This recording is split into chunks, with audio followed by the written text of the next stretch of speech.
namni daandii kiiloo nu jidduutti argama waan ta'eef karan asbaanii akka erga dabarsan isaanii naffeera naasuma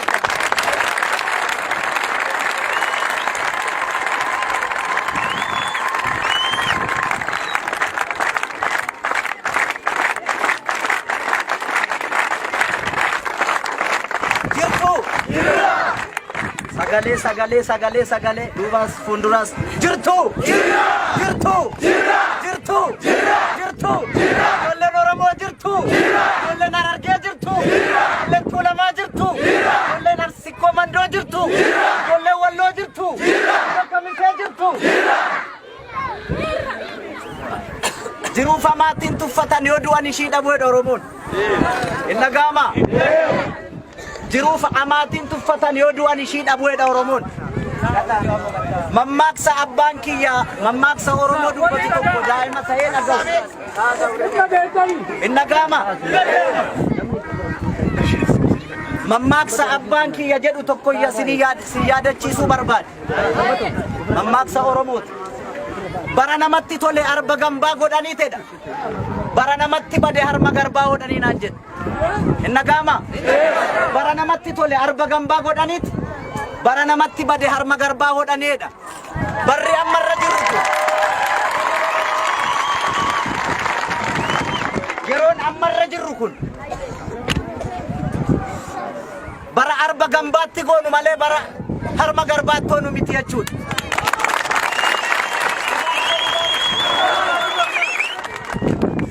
bara arba gambaa itti goonu raqaqqabne irra kun immoo kan dhufe bareegama ilmaan Oromoo lubbuufi keef qabeenya isaanirraa buqqa'aniitiin kanarra geenye jijjiiramni amma dhufe kun jijjiirama amma dhufe kanaaf jireenyi isin jiraattan kun ragaadha jechuudha malee silas kanaan dura akkaataa kanaan hin jiraattan akkuma kabajamoo obbo Dastaa kantiibaan magaalaa Shaashamannee jedhanitti anillee nageenye maqaa isinii moggaa'e kana ummanni keenya naannoo kana jiru maqaan moggaa'eef tokkummaa jedhama jedhame dhugaadha ummanni keenya rakkinarra jiru kuni qabsoo Oromoo keessatti artistoonni Oromoo waggaa 40 meeqa guutuu tokkummaa jechaa sirbanii dhaloota ani jirutti dabarsan kana kan dhugoomse dararama keessan jechuudha rakkina amma isin jirtan keessan jechuudha kanaaf akkaataan isin jirtan kun qabsoo ummata Oromoo tokko godhe diina laamshee seera jechuudha kanaaf gammachuu kaleessa akkaataa sanaan turtanii har'ammoo akka kana jirtu borummoo ifatti ba'uuf deemtu jireenyi keessan akkaataa kanaan hin ta'u jechuudha kanaaf hamileen keessan tasan tuqamiini ummanni Oromoo bahaa dhiyaa kaabaa kibba isin quba qaba har'as borus kanuman isin jedha nullee turrus haa ta'u deddeebinetti isuma isin laaluudhaaf waadaa isinii galla anaa fi hiriyoottan koo ijoollee naannoo Finfinnee boolee jechuudha naannoo Gooroo obbo Kumaa Tirkoo mee askoota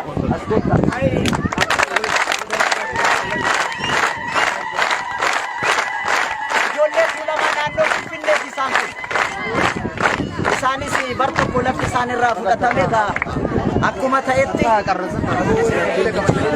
hambaa ilmaan Oromoo naannoo Finfinnee ilmaan Tuulamaa ilmaan Abbichuu ilmaan Galaan ilmaan Yakkaa ilmaan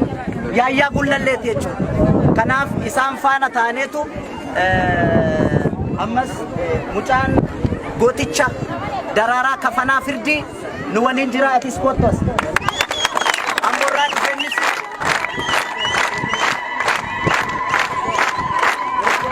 waliin taaneetti amma ta'e ijumaan isin argina jenneetu warra soomtaniif waan faqaraa kana isinii gumaachuu dhufne borillee itti fufaa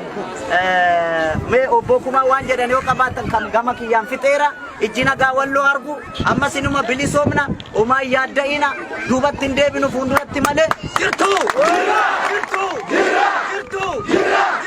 jiraadha harreen diidootti duulteef haroo dhugaa gogsaaree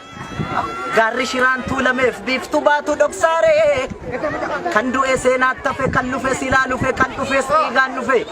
dhiigni qeerroonni jige odaa jige kaase kaa galma dhugaa ijaaruuf galma sobaa raase kaa galma dhugaas lafeedhaan inni jaarranna boru otuma murtuu inora abbaan horu.